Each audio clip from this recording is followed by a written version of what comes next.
My guest today is Harrison Seletsky. Harrison is the Director of Business Development at Space ID. Space ID, of course, is building a universal name service network.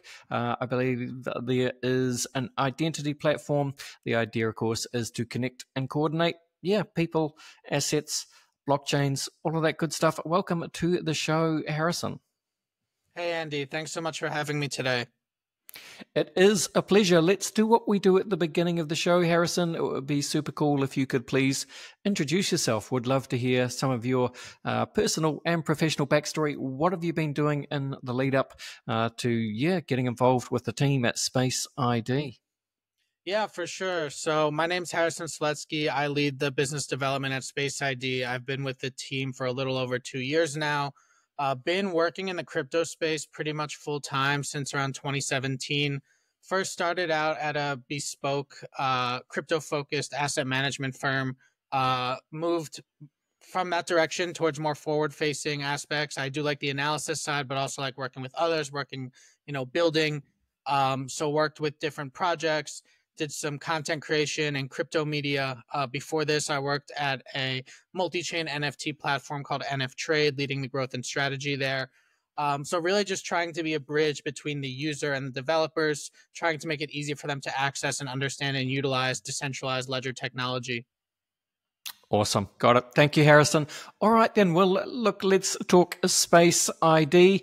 Maybe just to begin with, just give us, your high level summary, if you like. What is the problem? What is the solution? What is Space ID? Yeah, so at our core, Space ID is a universal identity platform. So we really just want to solve making it easier for users to interact on chain, bringing a more traditional Web 2 feel or a traditional online feel to the Web 3 space, whether that's through usernames, identification. Even for us that have been in the space for a long time, whenever you're sending transactions, you're always double checking every single letter and number, making sure you're not making any mistakes because once you press the complete or the confirm button, there's no turning back. So we're trying to simplify that process, trying to help with account abstraction, and just trying to make it easier for the next wave and current wave of users to be able to interact more easily on chain. And that can be through DeFi, through sending and receiving funds, through leaderboards, through GameFi, through SocialFi. Pretty much anywhere there's an on-chain interaction, there's usually a way to enhance that experience through a username in some way or another. So we build out domain name services for different L1s and L2s like BNB Chain, Story Protocol, Arbitrum, and others. And then we also aggregate a lot of the top domain name services in the space, like ENS, like Solana Name Service, Unstoppable Domains, and Lens Protocol. So from the user perspective, they can access all of these different domain name services through a single interface, as well as from the developer perspective, whether they're a wallet or a multi-chain dApp, they can integrate all of these username like profiles just through a single SDK or API. Got it. Yeah, I guess like people are very used to, the Web2 way of doing things when it comes to an identity that is tied to a platform, like a login with Google or Facebook or something like that. I guess the idea with Web3 is, people want those identities to be a bit more portable and a bit more controllable or owned by the owner, right? Is that kind of how you guys think about it as well? Yeah, so there's really two main ways to think about it. One is, like you said, it's owning your brand identity, being able to carry that with you across platforms. You can easily identify yourself as Andy on chain or myself as Harrison on chain. And then also that ease of use function, being able to kind of just simplify that transaction process. So those are the two main features, and they definitely go hand in hand. Yep. And I understand you guys have just launched what you call Payment ID, which I think that's designed specifically to allow people, well, you can describe what it is, but it's about, exchange deposit addresses, which is just another one of those many thorny problems in the crypto user experience, right, Harrison? Yeah, exactly. So we've just launched Payment ID a few weeks ago. It's kind of an offshoot of what we're building as an identity protocol or just an expansion of our product line. And what it allows you to do is register any domain name or any username really fully for free, fully off chain. That could be Harrison or Andy or something pseudonym, a pseudonymous like, Gamer123 or Trader123. and then you can map all of your deposit addresses directly to it. So, for example, if I want to send to Binance, whether that's on an EVM chain, on Bitcoin or Solana, I can map all of those domains to my payment ID through Space ID. And then on MetaMask or other wallets, all you have to do is type in your username and the exchange that you want to send it to kind of guarantee that it'll be going to the same place every time. So instead of that OX wallet address or that Bitcoin address or the Solana address, it would just be Harrison at Binance or Harrison at Bybit, Harrison at Coinbase, almost like an email address, where the suffix is the exchange that you want the deposit to go to. So MetaMask is the first wallet we've rolled this out with. Right now, you can map pretty much any of the top centralized exchange addresses to your payment ID. And we're going to continue to roll that out with additional wallets and additional exchanges, and even potentially take that even further outside of just the deposit process on exchanges, whether that can be for merchants, for user-to-user interactions. There's a lot of possibilities. And what kind of feedback or reaction have you had from, I don't know, I guess like the people at MetaMask or the people at some of these exchanges? Do they see this as a valuable service that just makes things a little bit easier, but potentially for the users? Yeah, for sure. I mean, from the exchange side, there's a lot of ways it benefits them. First off, they don't have to deal with nearly as many tickets or support calls when there's not a chance of messing up the deposit address. Yeah. Yeah, so there is a lot of opportunity here, especially as we hopefully onboard a new swath of users. It really just makes it easy and seamless, and you don't have to worry about it. Same from the MetaMask side. This is definitely a new product in terms of what's ever been available on the market. So it does offer a lot of new capabilities based on stuff we've already kind of been building out in the past in the identity space. So it's kind of a natural progression, and we were a little surprised that there wasn't something like this already in the market leading up to this. So yeah, I mean, especially as things become more streamlined, as we try and kind of simplify the on-chain interaction process and kind of try and hide the blockchain on the back end, something like Payment ID is going to definitely help, smooth out these transactions for users. Yeah, I mean, it feels like, I don't know, the exchanges almost should be paying you for this feature. It feels like, Harrison, just because as you kind of identified or hinted at, the amount of man hours that, a large exchange, your Binance, your Coinbase, so on, would spend, the sheer man hours, as you say, just chasing down rogue deposits that have been sent to the wrong chain. It must be just an incredible time and, labor resource for the exchanges. Yeah, exactly. And we even want to take that one step further. So right now you have to manually map all of your addresses, but we will be working with a lot of exchanges to essentially integrate their login process. This is something called OAuth login. Like when you log into a new website, a lot of times you can click on your Google account and log in directly through your Google. We want to do that with exchanges so that all of the addresses will be automatically mapped. This means you won't be able to send assets to any of these deposits addresses unless they're already compatible.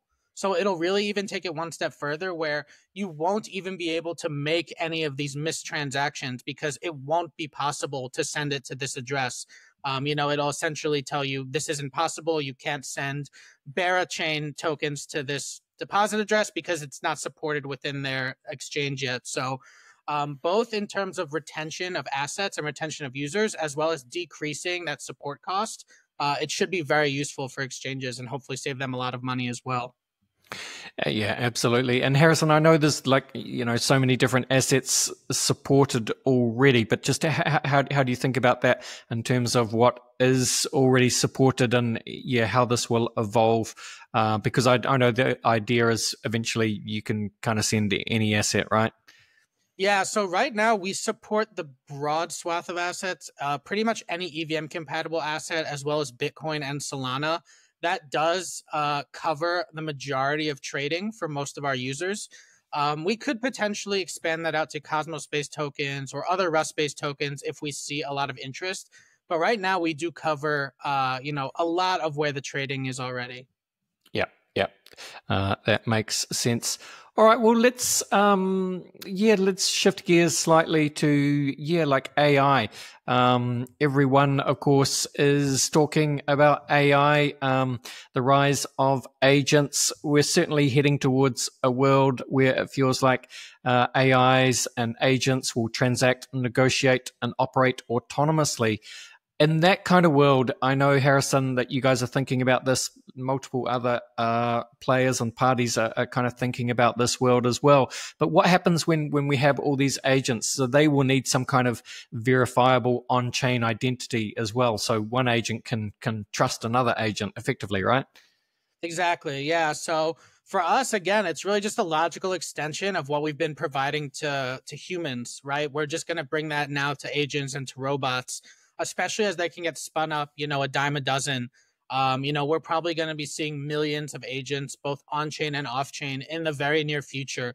Right now, a lot of these agents are still relatively rudimentary. They're launching tokens, they're launching smart contracts, but they don't have a ton of transactionary processes between each other, but that's going to change very, very quickly. Whether they're trading bots, automated assistants, portfolio managers, robo advisors, things like this, and you're going to want to make sure that you're interacting with the right ones in a similar way that you want to make sure you're interacting with the right smart contracts now. If you interact with a rogue contract or rogue agent, again, in crypto, there's not really any turning back. There's no reversals. So once you confirm and commit to that you're putting your assets or your value into the hands of that agent.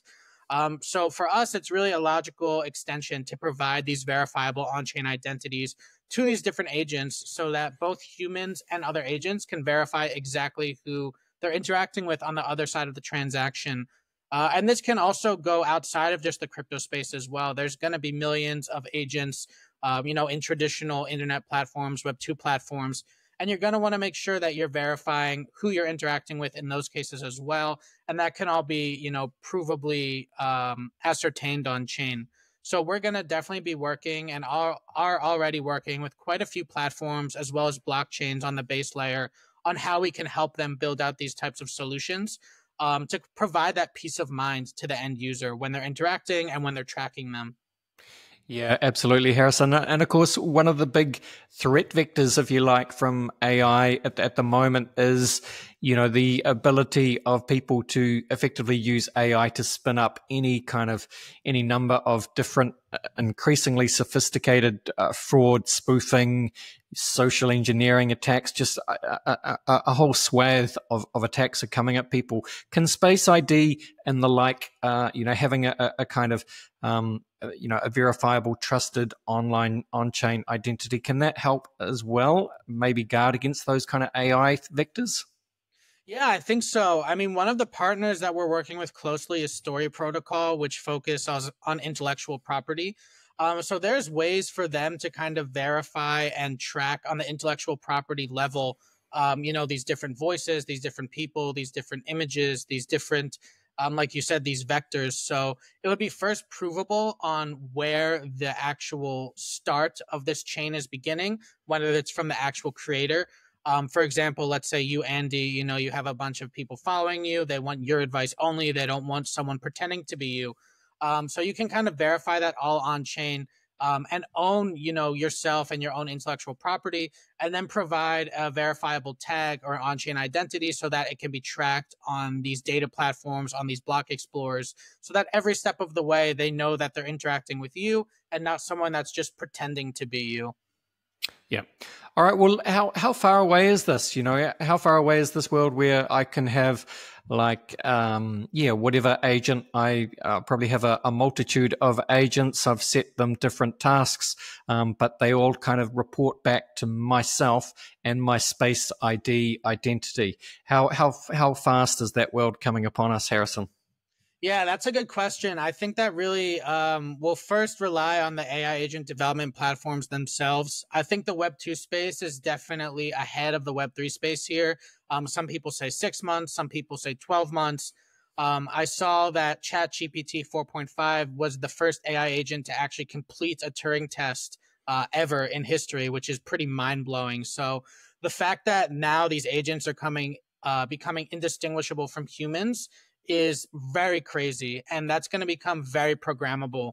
Whether you're ordering fast food, whether you're talking to support, there's just so many ways this is going to affect our lives. And once these agent profiles and agent platforms come on chain, we do have the infrastructure already available to kind of tag and identify them. So it's really more a matter of the actual platforms themselves and when the users adopt them in a meaningful level. But the identity capabilities are already there. Yeah, and interestingly enough, I saw that OpenAI, they're actually one of the features, if you like, in their roadmap is they're very much talking about doing some kind of identity platform as well. So you would use your OpenAI identity for various Web2 services, which just goes to show how quickly OpenAI are becoming, just part of the fabric of the modern day internet. Yeah, for sure. Yeah, I mean, it makes sense, right? Like if you're on the Apple App Store and there's 1,000 different apps that are all trying to pretend to be Binance or Google, that doesn't work well for users. So it makes sense that ChatGPT wants to be able to verify their different agents and make sure that their users are interacting with the agents that they think they are. Just on that though, Harrison, it's a bit of a side point, but it's because it's been traditionally notoriously difficult to get various apps onto Apple's App Store. So you'd think they would do a better job at fraud detection or stopping the scam apps, right? Yeah, well, I mean, I guess it's also a problem of scale in some ways. You would think someone like Apple would be able to solve that. They also have a moat that they want to protect. So they definitely are some apps where it's not in their interest, I think, to make it super available. And now you also see someone like Elon Musk and Sam Altman, they're getting into squabbles online. So, I wouldn't imagine Grok being on a ChatGPT app store, for example. So I think they definitely want to protect their interests. And that's also where something like decentralization comes in, where it's fully permissionless and there's no single body or single governing authority that can decide what is or isn't allowed to be used. So there will be definitely this convergence between Web 2 and Web 3. And then hopefully that will kind of, meld together more over time, bringing the best features from both sides to the users. Yeah, very much agree. All right, well, what's coming next for you guys at Space ID? What are you working on? What's coming down the product pipeline? How do you see the near future for Space ID and you guys, Harrison?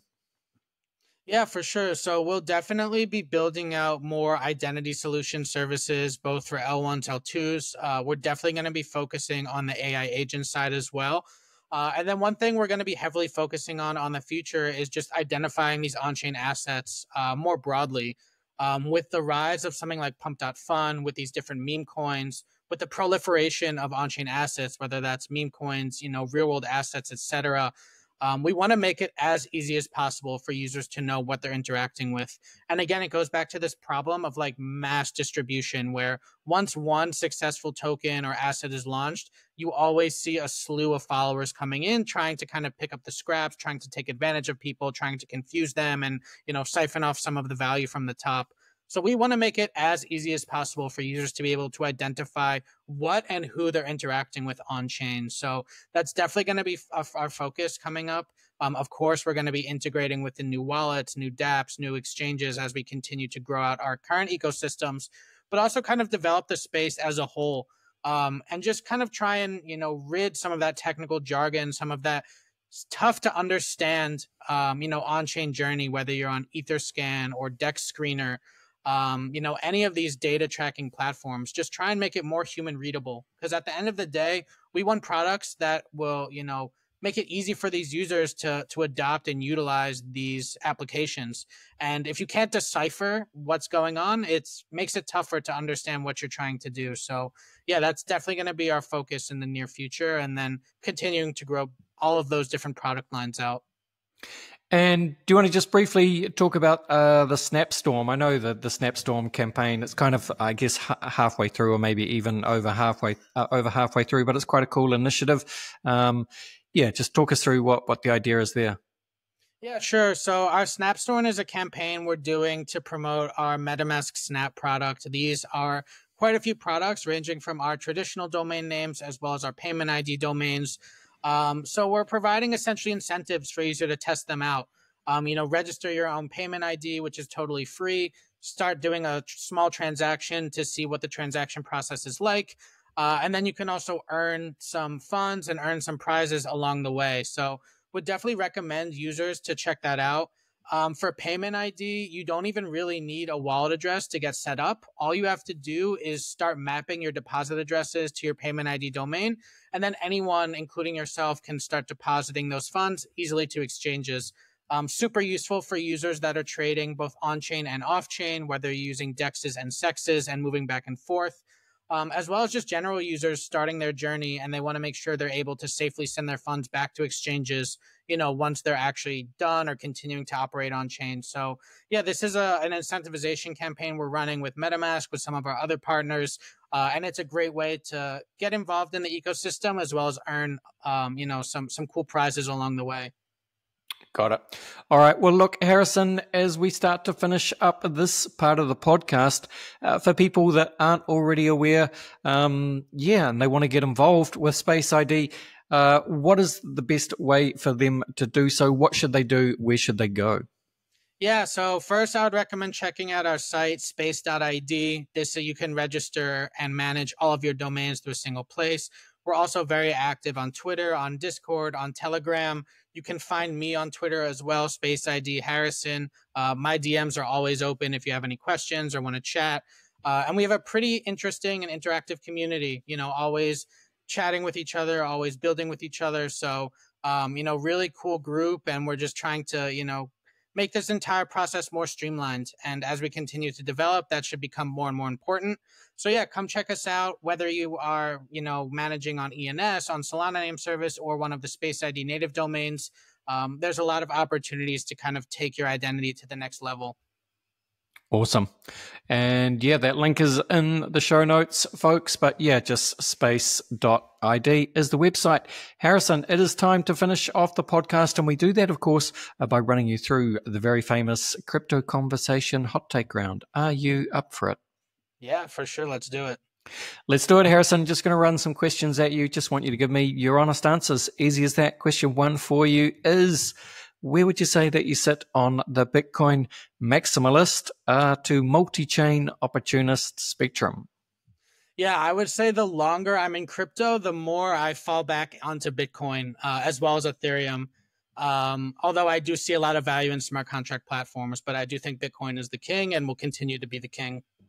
Yes, indeed. Hard to argue with that. What would you say then, Harrison, is your firmest conviction crypto opinion? That decentralized money is a very important asset to hedge against inflation and to protect your assets from government interaction. And yeah. I like it. All right. Bill Gates famously said that we tend to overestimate what we can accomplish in 2 years and underestimate what we can accomplish in 10. So with that in mind, Harrison, 10 years is a long time, anything you like, but, Space ID, what does it all look like in 10 years' time? Yeah, in 10 years, I think when people are using these applications, they're not going to know or care that it's blockchain, although it's all going to be running under the rails. It's going to be traditional interface like any other web interface. With AI and the increase of technology, that could even be a microchip or our glasses, which is a little scary to think about. Not sure I'll be doing that, but I think the next generation, it's going to be inevitable. So I think we're going to have robots, like iRobot style, that are going to be, our assistants in real life that will be using AI to kind of automate a lot of their features as well. Maybe this will take longer than 10 years, maybe 20 years. And then the crypto space specifically, I think DeFi and stablecoins, DeFi specifically, I think it's taken for granted. I think being able to trade and transfer assets permissionlessly is revolutionary. And I think that's going to continue to grow in market share. Very much agree. And it brings us to the next question, Harrison, which is, you'll be familiar, of course, with a quote by sci-fi author William Gibson, who famously said that the future is already here. It's just not evenly distributed. With that in mind, can you think of an example of the future being here right now, but most people aren't aware of it? Yeah, I think AI is a perfect example. I think a lot of us are asking AI for recipes, for basic stuff.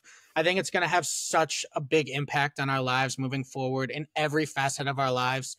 I don't really use Google so much anymore. Pretty much everything I have to do, whether it's a question or whether, I want to check my spelling instead of, Grammarly, I just go to AI, and that's going to continue to develop. So, again, I mentioned that ChatGPT passed the Turing test. That was always kind of, I saw someone on Twitter say like the final stage of AI evolution, the final boss, for example. So now we're kind of moving the goal line even further. So yeah, I think we're seeing Tesla launch these robots, these robots in China. Those are all going to be, implemented with AI. I think we're living in the Jetsons world now. The Jetsons TV show is coming really, really quickly.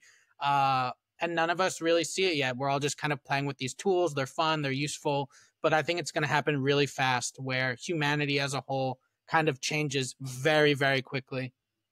Yep.